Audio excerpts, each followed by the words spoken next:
Good evening, good evening, good evening. Welcome back to E20 Zone TV on this Friday afternoon stroke evening. To my right is Jay. He wants to be here, other than some other man who doesn't want to be here this afternoon. Not holding no grudges. You know who you are. Before I get started, please do smash like on the video, subscribe to E20 Zone TV and hit notification bell. I'm going to be honest, I'm looking forward to this one. It's going to be interesting to see what you get your thoughts in the chat on old Max Kilman, Maximus. You know what I mean, Sir Max. Jay, how are you doing, son? I'm good. I'm good. I could think of no better place to be on a Friday evening than E20 Zone TV. Very happy to be here. Happy it's Friday. Happy to see everyone in chat. Hope everyone else is well. How are you, mate? I'm good, mate. I'm good. I'm going to talk about something before we get started on Kilman. You see the message that I put in the WhatsApp group last night regarding one of the subscribers, and to basically say this, one of the subscribers to E20 messaged me privately last night, and he's suffering with cancer. And honestly, it broke me last night. It hurt my heart. I'll be real. It really did. Like, I got the message and it choked me a little bit, because what we do on here, we have a laugh, we have a joke. We're not trying to be a brand. Yeah, we're just trying to be us. And when I saw it, it choked me. It choked me. Obviously, I showed all the boys see it, and all the boys appreciate it. Like, they really do. They appreciate all the support that we get on here.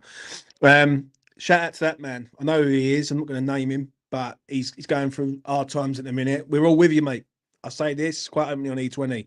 Yeah, when you've got a problem, yeah, we're always here. We're always here to sort of support, guide, and try and give you the best advice possible. And shout out to him, honestly, because he must be going through hard times right now. But he's been a loyal subscriber. I know the man is, and he's been a loyal subscriber to E20 for a long time, a long time. So it's quite sad. It really is. Any thoughts on that, Jay, before we get started?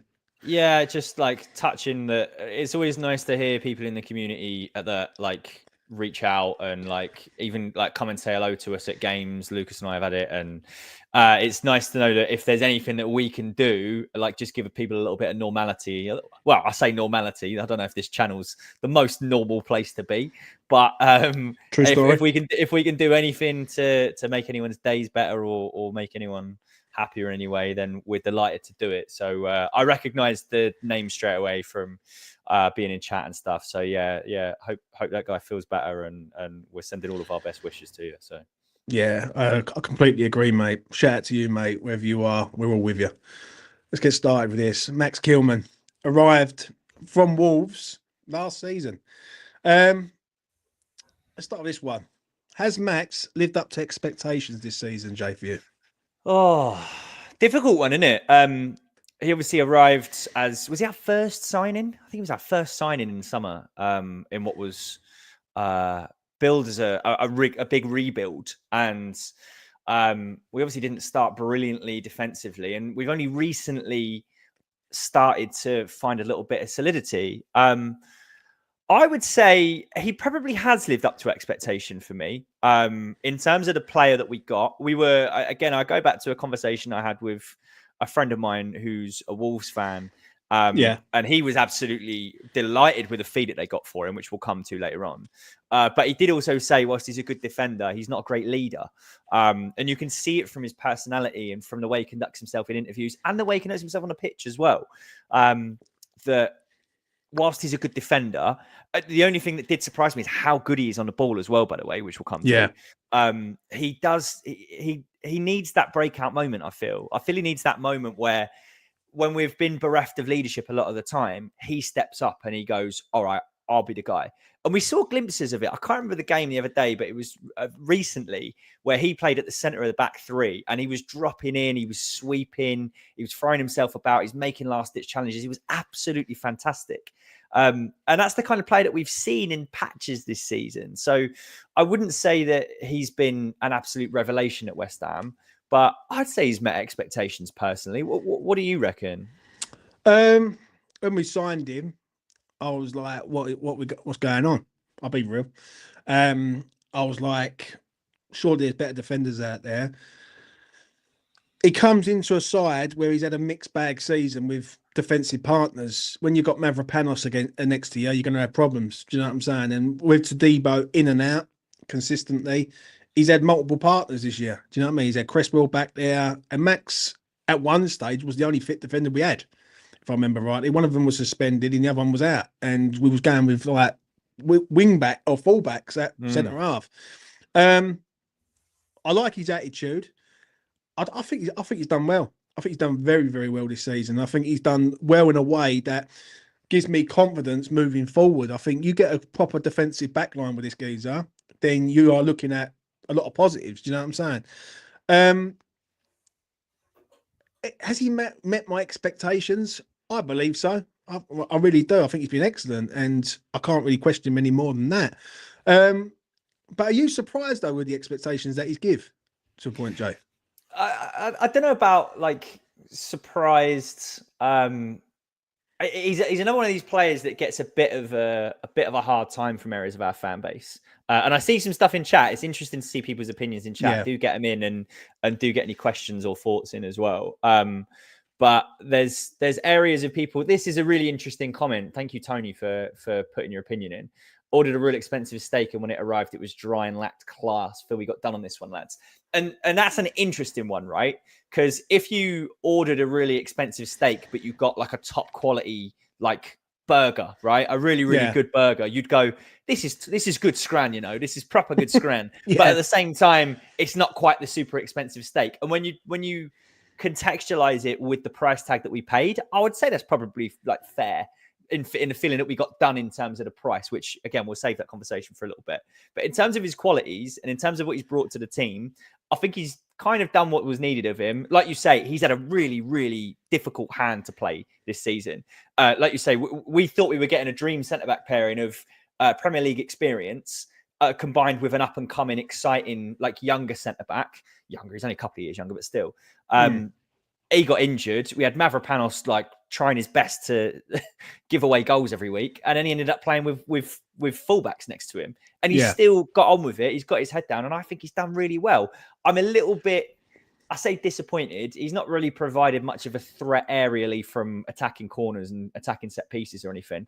He's obviously not got a goal to his name, and I don't remember him having really any big chances. You know, someone in chat. One game this year I remember where he should have scored, and he spooned it over the bar. I can't remember what game it was. I actually think it was Villa first game of the season at home. Potentially, yeah. Potentially. I remember a game where he's in the box, the ball comes to him, and he should bury it, and he spoons it straight over the bar. But the expectation, like listen, when we sign a player, we always expect the top. Do you know what I mean? Whatever the price tag is, whether he's 15 million or 50 million, we're always expecting to put performances in. One thing I will say about him is he's been consistent. There's not been many games this year that I remember. I remember the ones that he was bad in, but he hasn't been like consistently crap. He's been consistently good and reliable. That's one thing with this club that we need. We need reliable defenders, and he has been reliable. Freedom Sound says he had one disallowed. Yeah.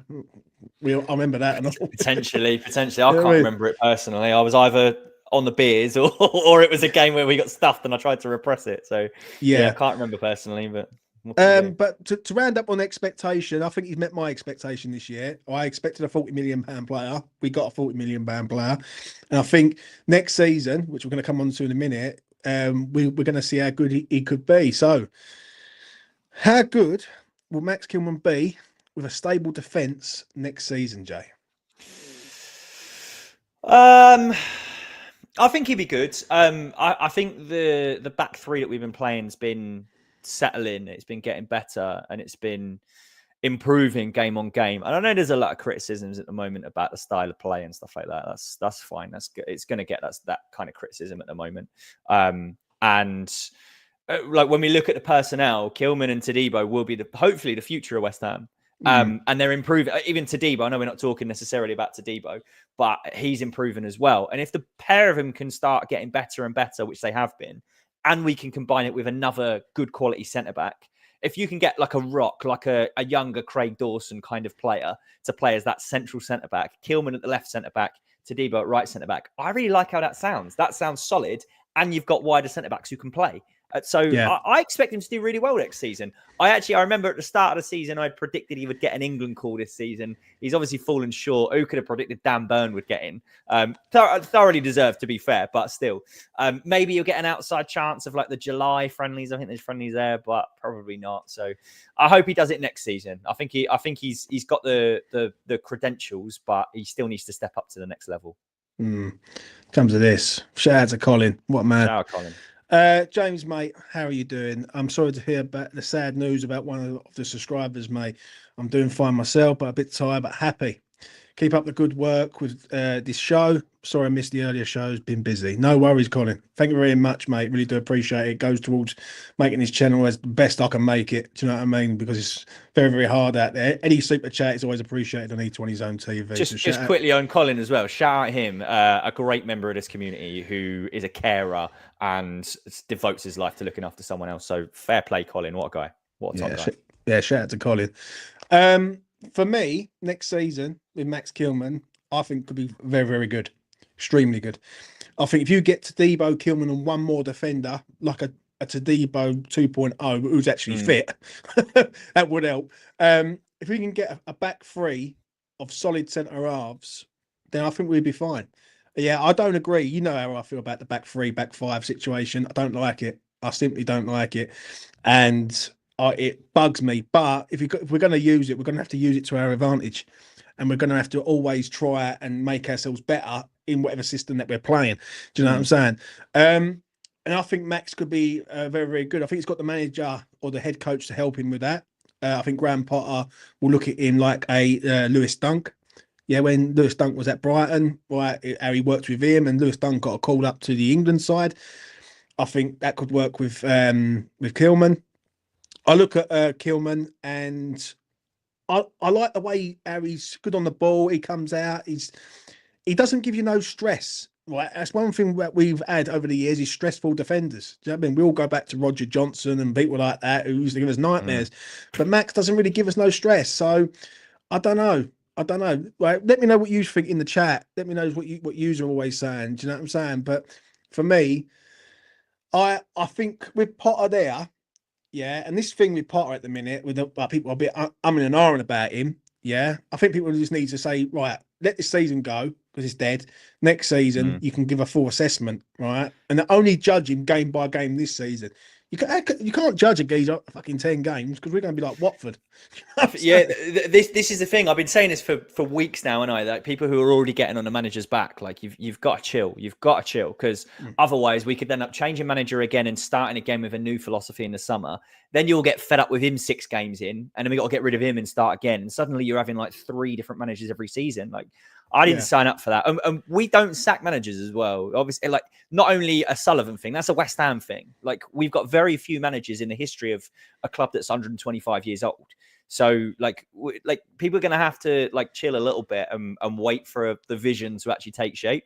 I do see, to keep it on topic, I do see Kilman's ability to step forward and step into the midfield as being important next year.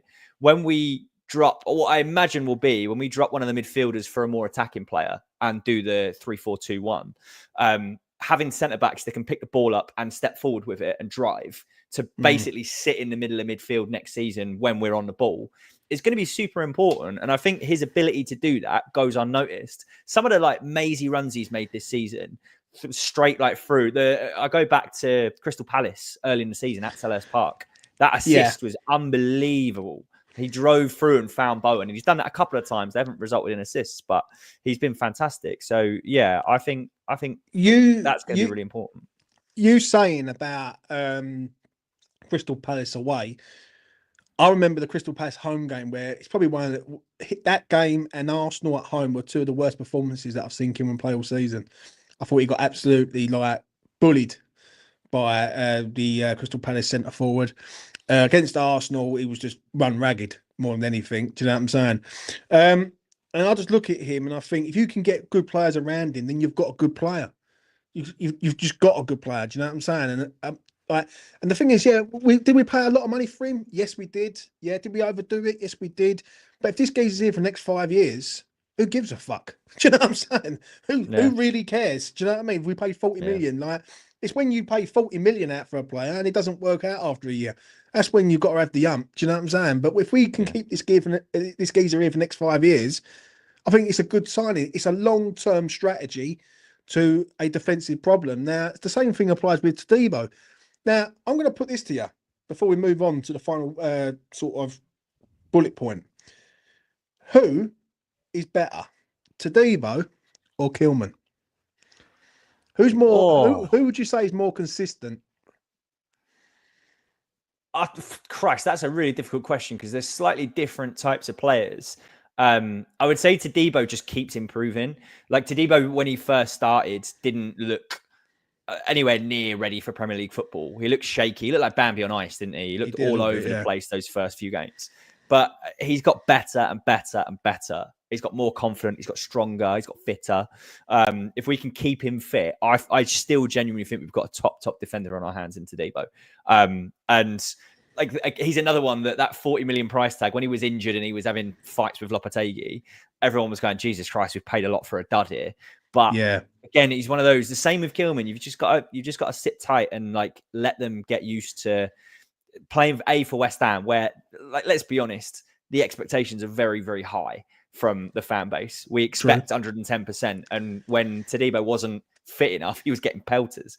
But now he looks fit and strong. Like Tadibo looks an absolute player, and I'm really enjoying watching him. If he can keep doing that over the summer and he can stay fit for the rest of the season, he could be really, really good next season. And I would say the ceiling is higher for Tadibo than it is for Kilman. Kilman's probably near his peak now. I still think he's got some improving to do, but he's probably near his peak. So I'd probably edge it to Tadibo, but I would say Kilman's been more consistent so far this season.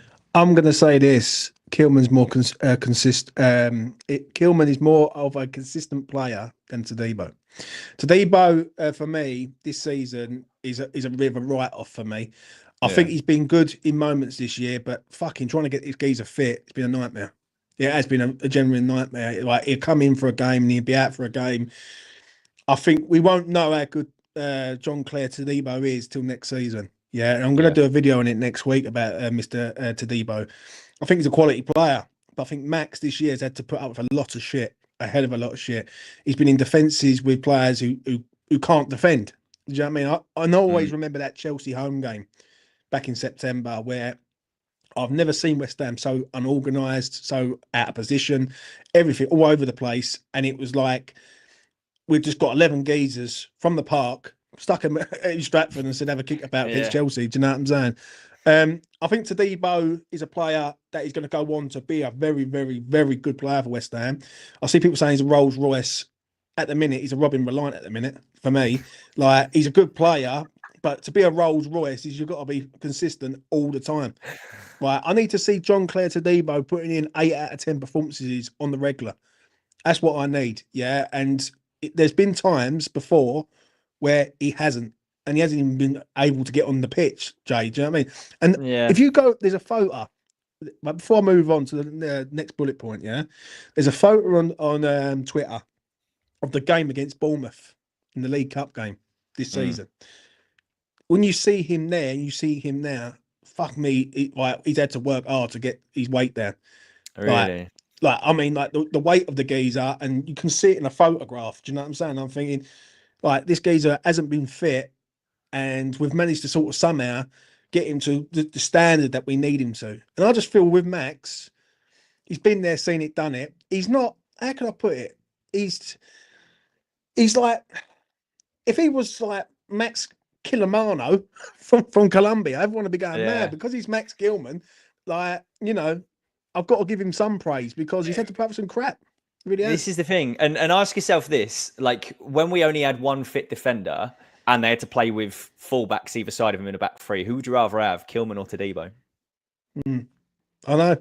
You'd rather have Kilman. 100%. You'd rather have Kilman. He's got that ability. He's probably a bit calmer and a bit more sensible and a bit more experienced, which, again, people just don't like the concept of having older and like more experienced players. But having someone like Kilman long term is going to prove to be really, really important for us, in my opinion. Like, you give it 3 years, like we've said, once he's 30 years old and he's been at West Ham for a while and you're at his peak, he could turn into our Craig Dawson. And this is the thing, the price tag, which we'll come to, will dissipate into thin air eventually. It's only because it's so fresh in our minds that it's still a topic that's talked about, but give it a little while and no one will remember that. I completely agree. Right, let's come to this final bullet point, and I'll get some questions from the audience. Was Max Kilman worth the price we paid for him? I see people in the chat saying we paid over the top, paid a bit too much. What are you saying, Jay? I think we were all obviously a bit taken aback by it at first. Yeah, it feels heavy, doesn't it? You've paid English tax, you've paid Premier League tax, you've paid Lopetegui wants this player tax, and we've just gone out and got him. Sometimes you've got to do that. Like we were at a stage where we couldn't afford to take a risk on every centre back that we bought. We knew we were going to have to get 2 in at least. We should have got 3, but we only got 2. We knew that Todibo was probably a bit more of a risky one and one for the future. You couldn't take a risk on whoever you got, so you had to go and get somebody who was Premier League proven, which comes with a price. You had to go and get somebody who was homegrown, because we were struggling for the homegrown quota as well. And this was probably the only guy that was available, so we had to pay over the odds. Was he worth the price? Probably no.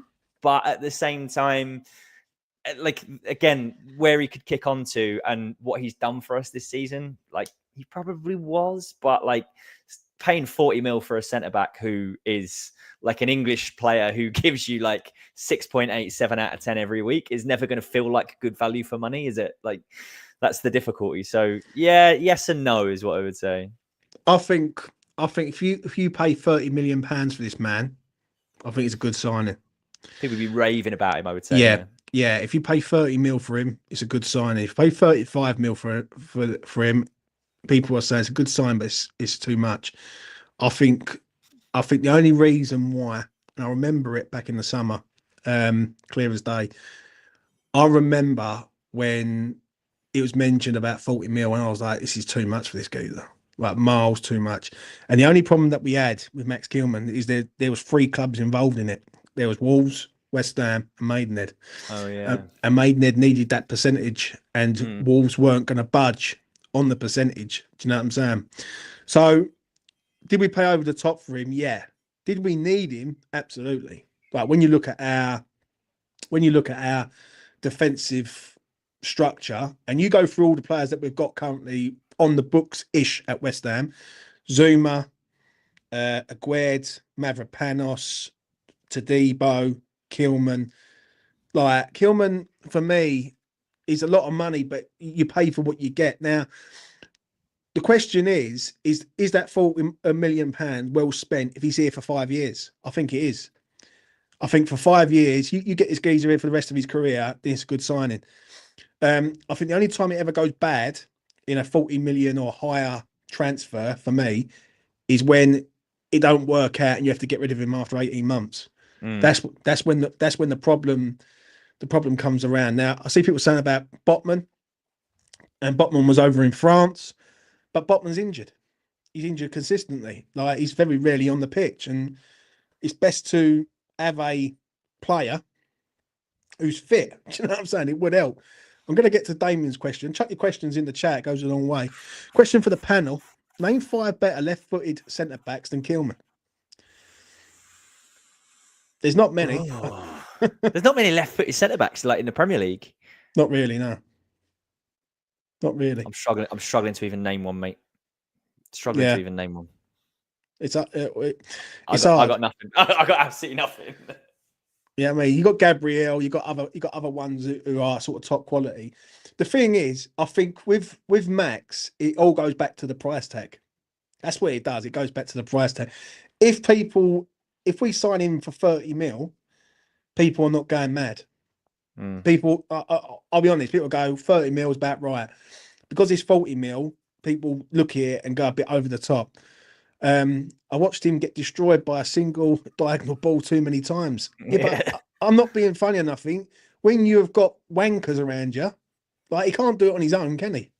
Let's be real. Like, and this is the thing. This is the thing that you've got to understand. Yeah, is people look at him as like in isolation. Now look at the defences that he's had to put up with this year. Look at the Lopetegui style of play that he was trying to do this year. Like, that's enough to drive anyone to make them look shit. And not only that, if you've got people like Mavropanos next to you, and you're looking at the Greek god himself and thinking, fuck me, this man's got to defend. It's like, I'm looking forward to next season to see what Potter does in that third centre half role. We know Stebo's there, we know Kilman's there. It's the other centre or the left. Where do you think he'll be next season? Centre or left? I think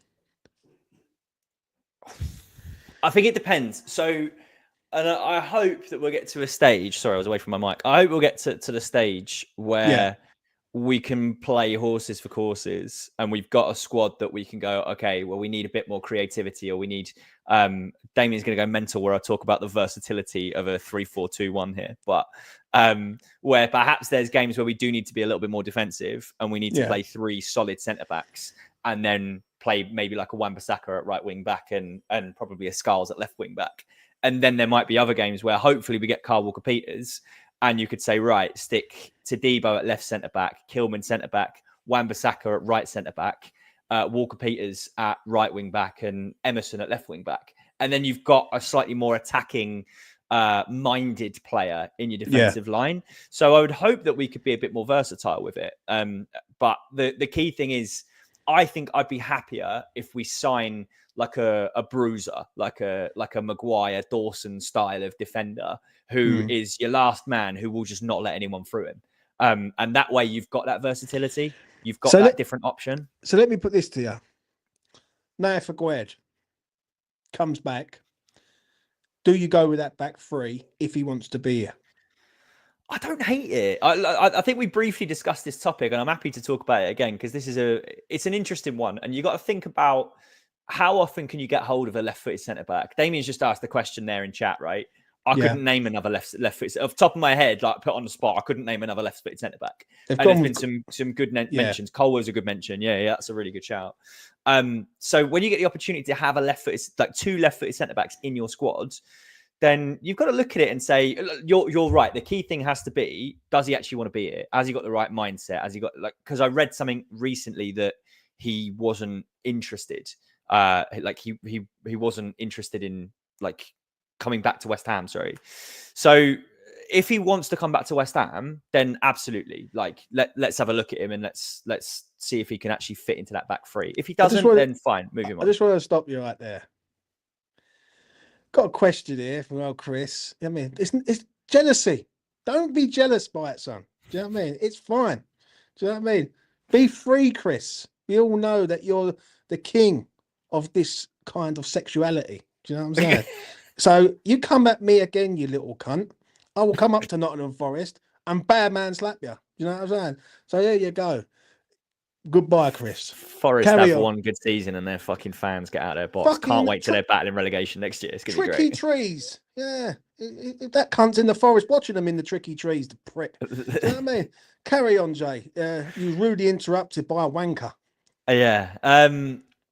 What was I even saying? I can't even fucking remember. Kilman, again, comes in. Hopefully, let's have a look at him. Don't hate it. We've got to be sensible with our budget. I know Carl McCauley's going to have some tricks up his sleeve. And if it's a problem position that we go, okay, fine, he fits, he wants to be it, and he's going to work with the system. Cool, job done. One less player we got to go and sign. So I'm okay with it, mate. As I say, listen, I look at it like this. If you've got a back 3 and you can stabilise that back 3, that's a start. Right, that's your foundation, isn't it? You've got a back 3 that works. I agree with that comment there. I could see us buying 2 new centre backs. I agree with that. I see it could be Aguerd and Mavropanos go, and then 2 come in. I don't know where Max. I don't know what side Max that I want really. Do I want him in the centre of the 3? Do I want him on the left of the 3? I think you need pace either side. I don't think Max is the best pace merchant in the ranks. Like, that's one thing I will say.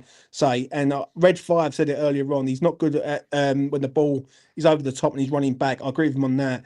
So I think he needs 2 pace merchants next to him to sort of get him out of shit. But as a sort of leader at the back, which we do need someone who can sort of conduct what's going on. Then that's what we need. See, that's a shout from shout out to Colin on that comment there. And that man has been mentioned quite a lot, the winter. And he looks, I think he plays for Genoa, I think it is, in Italy, if I got that right. AD Ladder, tell me where he plays. But that's the sort of person that we need, someone who can sort of get us out of stuck if we're ever in that situation. Do you know what I'm saying? What do you, so give us your final thought with Max Kilman, mate. I'm very happy. I think he's had a good season. Early on, there was early touts for it that he'd end up as Hammer of the Year. I think he's probably been overtaken by Wan-Bissaka. I would go for Souček personally, but Wan-Bissaka and Souček are probably going to lead the race for that, and Bowen. But otherwise, he's just quietly been solid. He's had a couple of dodgy games. That's fine. First year at West Ham, we've had a lot of turmoil behind the scenes. We've changed manager. We've had all kinds going on. He played a high line. We played a low block. We played everything in between.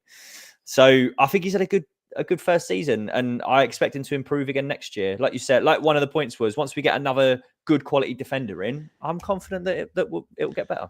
I want you to rate him, because I don't agree with that.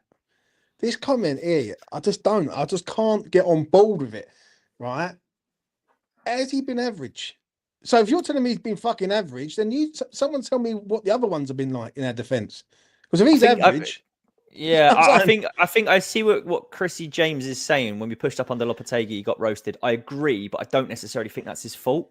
I think the fault of that was we were so poor in midfield that the whole idea when we played the higher line is you've got to cut it off at source, so that then if they try and play one quickly over the top, you catch them offside. But we were so poor in centre midfield that we were constantly getting caught out at the back. And he had Mavropanos next to him. And how many times was Mavropanos playing the striker on? And how many times did we concede because Mavropanos didn't keep the line that we were supposed to be keeping? So I hear that, I hear that, but at the same time, I don't think it's necessarily his fault. Can you judge him? Can you? Because I see what Chrissy's saying there. James, watch the goals in the first half of the season. But we had a manager that had no idea what the fuck he was doing. You know what I'm saying? So if we've got a manager that has no idea what he's doing, then the players don't know what they're doing. Yeah. The only way you can really judge him is under Potter. Because Potter's here. Do you know what I mean? And you've got to look at him under Potter. Now, I agree with what Red 5 saying. Fuck me, these geezer's cooking tonight. Can Kilman play in a 4? I personally haven't seen it yet. I don't think he's meant to play in a 4, mate, because he played in a 3 at Wolves. He's playing a 3 here. I don't think he's in a back 4 type of player. But could he do a back 4, Jay, if need be?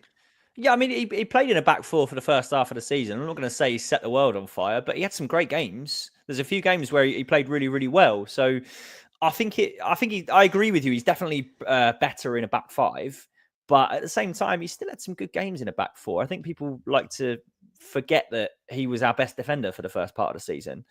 Maybe Wan-Bissaka, actually. I'll take that back before I get roasted in chat. I'm not interested. But at the same time, he's been our best centre-back so far this season, and we were playing a back 4 most of the year. I'm not going to say he was brilliant, and he's better in a back 5, but I suppose he could. But him and Mavropanos as the 2 centre-backs I don't need to see that anymore. For me, I look at him and is he quick enough? Like Chrissy James has come in, he's not quick enough to watch the Palace game. But then what you do is you put him in the centre of the 3 and let him conduct the play from the back and have 2 rapid centre halves into Debo and one other. Like, listen, he's not the most bestest defender that ever, but he's good enough for us. He's good enough for us, and the whole team was bad against Palace, right? We have got no midfield. I completely and utterly agree with you, Jay, when you say about the midfield, because the midfield's slow, and no one can pick the ball up on the half turn and carry the ball through the middle of the park. It's like they're all going through quicksand. So I get that argument. I just look at Max as a player that is like a reliable source. He's someone who can just do his job to the best of his ability. He's like it's comparing. He's a bit like Dan Burn to a point. Like, do you know what I mean? Really, when you look at Dan Burn, right? He's not the most flashiest player. He's not the most fastest player, but he's reliable, isn't he? Gets the job done. And he gets the job done. So you got to look at him like that. So yeah, what would you rate him out of 10 this season, Jay? I'd probably go between a 6.5 and a 7. Just for overall contribution this season. Like, I'm sure his Like, if anybody had the time to go back and average our ratings of him over the season, it'd probably be lower than that. But in terms of contribution, in terms of how much we've relied on him, again, like your point was totally correct. He's been fit all season, and if he hadn't been fit all season, we'd have been in a mess. I'll tell you what. Imagine if I remember when Mavropanos was out, Todibo wasn't fit, and we only had Max there, and we played Soufal and Cresswell next to him. So if people are going to come in the chat and start knocking the geezer for how shit he is, he had to play with fucking Vladimir Soufal to the right, Cresswell to the left, and Max was the only centre half that we had fit at the club. Like, he's not a bad player. He's not the best player. I'm not going to say he's the best. He's not. But we've got to be real. That game, them games when he played there, he was trying to marshal a defence, which wasn't really a defence. It was just makeshift at best. You know what I'm saying? So I agree. I would probably give him. Oh, what would I give him? I'd probably give him just a 7 for me. Just a 7. I think he's been consistent. I think he's had to do a lot of work when other people haven't done their work. He's been in with defenders who can't defend. Do you know what I'm saying? And Chrissy comes in and says, I don't rate any of our centre-backs, James. Todibo could be good. Cheer up, Chrissy. It's Friday. Come on. We're at the weekend. Find something.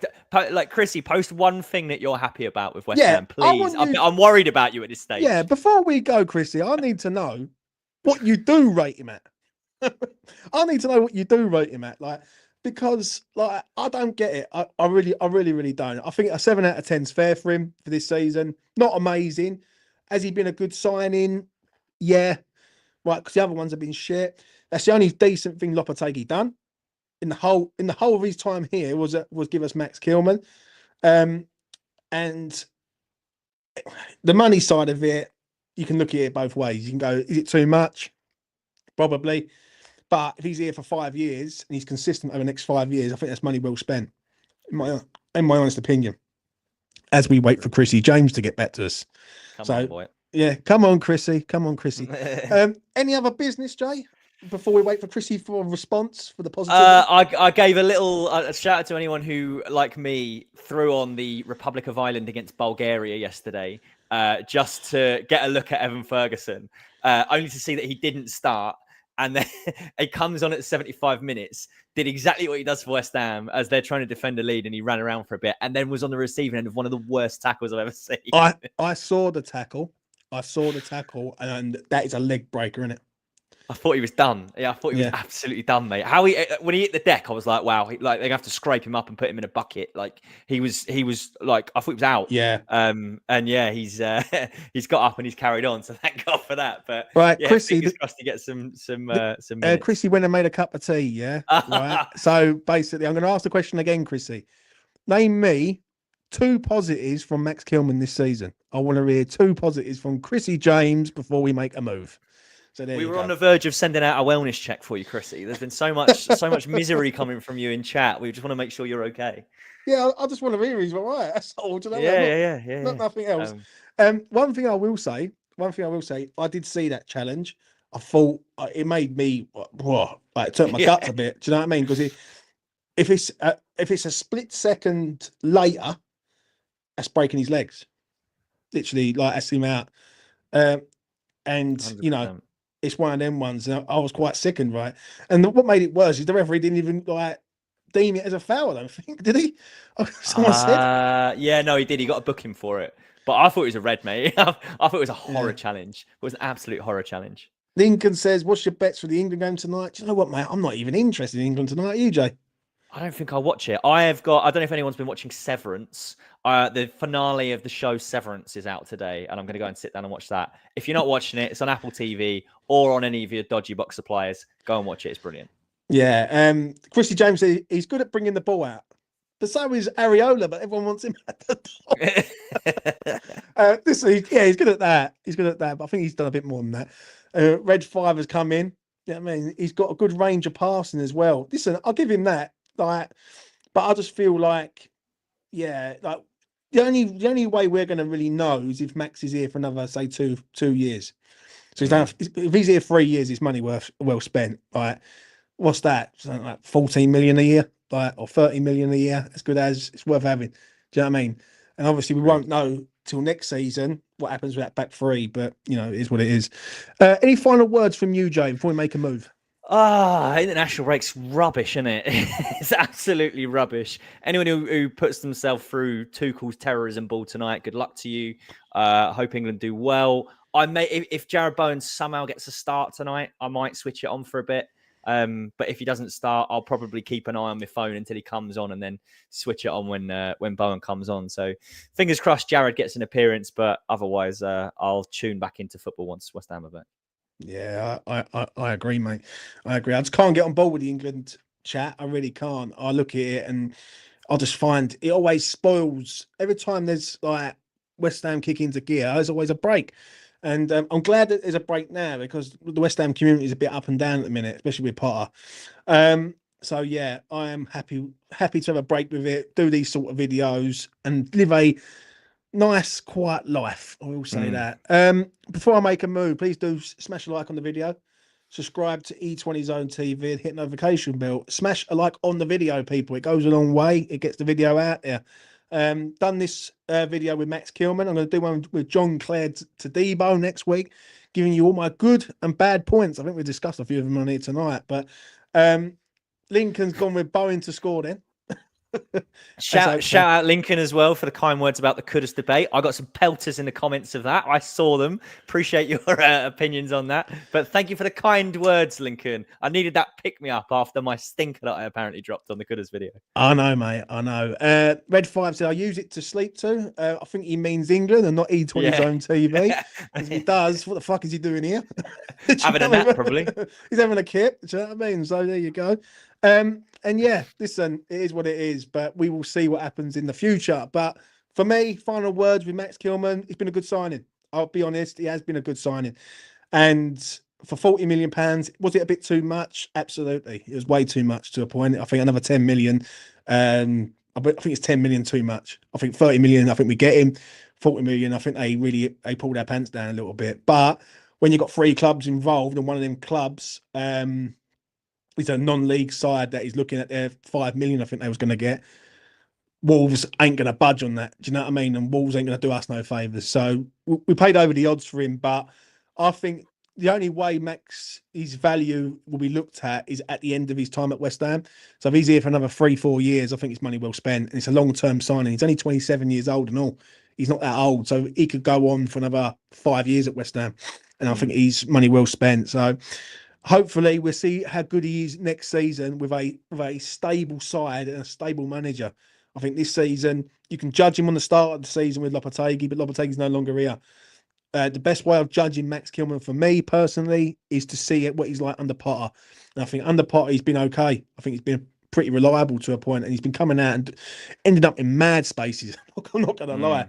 So, you know, we will see what happens there. Anyway, go and enjoy yourselves wherever you are. Have a good weekend. Be safe. Be well. And before I go, I did mention it at the start of the video, so I'm going to mention it at the end of the video. Shout out to the man, one of our subscribers who is suffering with cancer. I put something out on X last night, and I do feel for the man. Yeah, he's been a long-term subscriber to this channel, and he sent me a message last night, and he's in a poor time. So listen, from me and all the boys, yeah, we're with you all the way to the bank, mate. Do you know what I mean? And you need us, we're there. That's it. Right? There's no question about it. But you've got the spirit in you, and you will fight this, and you will win this battle with this cancer, mate. 100%, and I believe in you on that. And if anyone out there ever needs anything like in regards to things like that, just give me a shout. That's all I'm going to say. Anyway, from me to you, take care of yourselves out there, and we'll see you again in the next one.